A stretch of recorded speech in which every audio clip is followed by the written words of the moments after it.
आप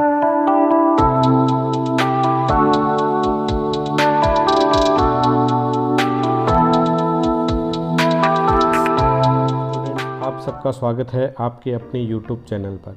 आज अपन कक्षा 10 के अंदर माध्यमिक शिक्षा बोर्ड के एग्ज़ाम हैं वो चल रहे हैं। सभी भैयाओं को एग्ज़ाम के लिए एडवांस कल साइंस के पेपर के लिए हार्दिक बधाइयाँ। आज अपन माध्यमिक शिक्षा बोर्ड के अंदर विज्ञान के पेपर की बात करने वाले हैं जो 20 मार्च 2024 को होने वाला है। इस पेपर के अंदर आप लोगों से कुछ महत्वपूर्ण प्रश्न हैं वो इस प्रकार से पूछे जा सकते हैं। इन प्रश्नों के अंदर अपन चर्चा करने वाले हैं कि खंड ए के अंदर आप लोगों को लगभग 15 वस्तुनिष्ठ प्रश्न हैं वो पूछे जाएंगे। इसमें पहला प्रश्न है वो आप लोगों के लिए दे रखा है कि एक चमकदार ज्वाला के साथ मैग्नीशियम रिबन का वायु में दहन होता है तथा ये श्वेत पदार्थ मैग्नीशियम ऑक्साइड में परिवर्तित हो जाता है। तो इस अभिक्रिया में मैग्नीशियम का क्या होता है? तो इसका जो ऑप्शन है वो सी आप लोगों के लिए उपचयन है वो राइट आंसर होगा। इसके बाद में जो क्वेश्चन नंबर 2 है कि प्राकृतिक सूचक का उदाहरण दीजिए। तो जो प्राकृतिक सूचक है उसका उदाहरण इसके लिए आप लोगों को हल्दी, हाइड्रेजिया, जेरानियम और उपरोक्त सभी दे रखा है। तो ये सभी प्राकृतिक सूचक है इसके अंदर तीनों, इसलिए इसका जो डी है द ऑप्शन है उपरोक्त सभी है वो इसका राइट आंसर है वो होने वाला है। इसके बाद में जो क्वेश्चन नंबर है वो तीसरा है कि एक अधातु क्यू जो चमकीली होती है वह है। तो इसके अंदर आप लोगों का जो सी ऑप्शन है आयोडीन है वो चमकीली अधातु होती है। इसके बाद में क्वेश्चन नंबर 4 है कि CH3 CH2OH वो क्षारीय KMnOH प्लस उष्मा की उपस्थिति में उत्पाद A बनाता है। तो इस प्रकार से जो बनने वाला उत्पाद A है वह हमारे पास में इसके अंदर जो सी ऑप्शन है एल्डिहाइड CH3CHO ये इसका राइट आंसर होने वाला है। इसके बाद में क्वेश्चन नंबर है वो 5 कि मानव में श्वसन वर्णक है। तो मानव के अंदर जो श्वसन वर्णक है वो श्वसन वर्णक के रूप में हीमोग्लोबिन है वो पाया जाता है। इसके बाद में है वो क्वेश्चन नंबर 6 है वो हम लोगों को दे रखा है कि मानव शरीर की ऐच्छिक क्रियाओं की परिशुद्धि के लिए मस्तिष्क का कौन सा भाग उत्तरदायी होता है? तो इस क्रिया के लिए मस्तिष्क का जो अनुमस्तिष्क भाग है वो उत्तरदायी होता है। इसके बाद में है वो क्वेश्चन नंबर आगे वाला दे रखा है कि पादपों में विशेष रूप से फलों और बीजों की अधिक सांद्रता में पाए जाने वाला पादप हार्मोन है वो कौन सा है? तो इसके लिए जो आपका आंसर है वो बी आंसर है वो साइटोकाइनिन है वो इसका राइट आंसर है वो होने वाला है। इसके बाद में है कि कायिक प्रवर्धन की कौन कौन सी तकनीक का उपयोग है वो कृषि में होता है। तो इसमें ए ऑप्शन आपको पर्तन और कलम दे रखा है, बी ऑप्शन रोपण और कलम दे रखा है। तो ए और बी जो ऑप्शन है ये दोनों ही सही है, इसलिए इसका जो सी ऑप्शन होगा ए और बी दोनों आंसर है वो इसके सही होने वाले हैं। क्वेश्चन नंबर 9 है कि द्विसंकर संकरण के लिए लक्षण प्रारूप अनुपात है वो बताइए।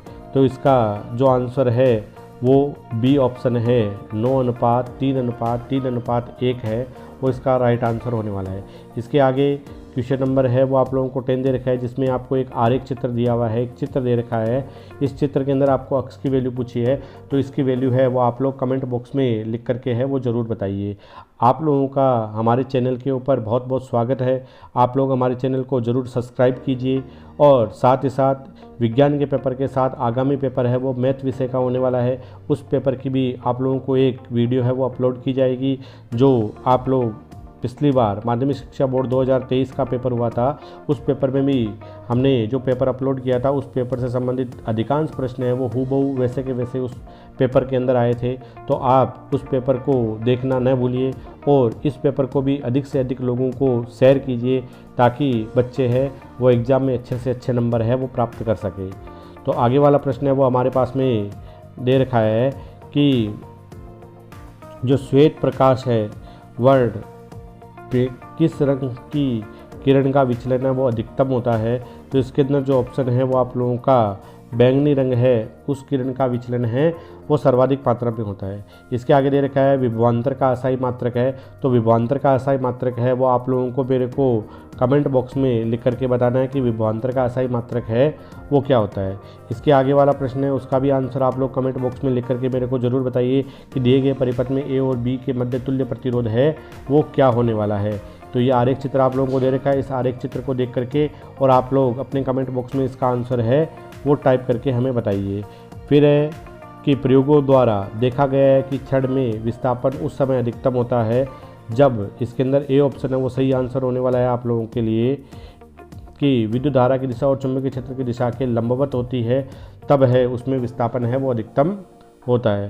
क्वेश्चन नंबर है वो 15 की आपको दे रखा है कि किसी भी आहार श्रृंखला में प्रथम पोषी स्तर से निर्मित होता है, किस प्रथम पोषी स्तर से निर्मित होता है, तो इसका आंसर भी आप लोग मेरे को कमेंट बॉक्स में लिख करके है वो ज़रूर बताइए। फिर क्वेश्चन नंबर 2 है रिक्त स्थानों की पूर्ति है वो हम लोगों को करनी है। तो इसमें आप लोगों से पूछा गया है कि संतरे में कौन सा अम्ल पाया जाता है, तो जो संतरा है उसमें आप लोगों का सिट्रिक अम्ल है वो इसके अंदर पाया जाता है, सिट्रिक अम्ल है वो इसका राइट आंसर होने वाला है। फिर इसके बाद में है कि धातु के पतले तार के रूप में खींचने की जो क्षमता होती है उस क्षमता को क्या कहते हैं, तो उस क्षमता को तन्यता कहा जाता है। फिर है कि रुधिर एक तरल खालिस्तान उत्तक है, तो रुधिर है वो एक प्रकार का संयोजी उत्तक है वो होता है। इस प्रकार से इसके आगे वाला जो क्वेश्चन दे रखा है वो अपन को दे रखा है कि जनन की मूल घटना डीएनए की खालिस्तान बनाना है, तो डीएनए की प्रतिकृति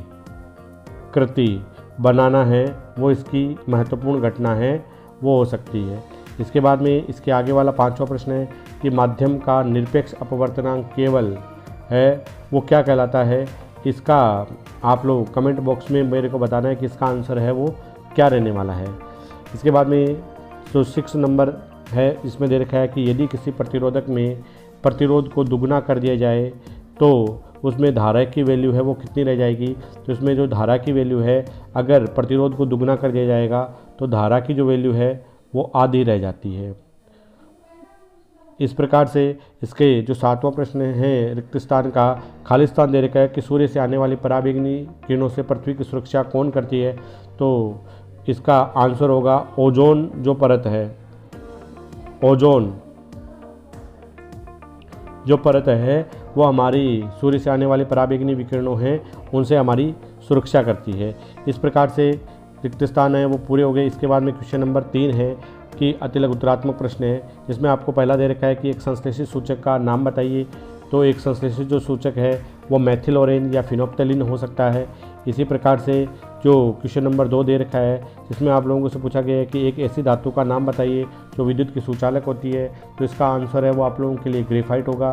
फिर एथीन की इलेक्ट्रॉन बिंदु संरचना है वो बनाइए, इसका डायग्राम है वो बना करके उसकी स्क्रीनशॉट लेकर के मेरे को कमेंट बॉक्स में इसका आंसर है वो आप लोग सेंड कीजिए।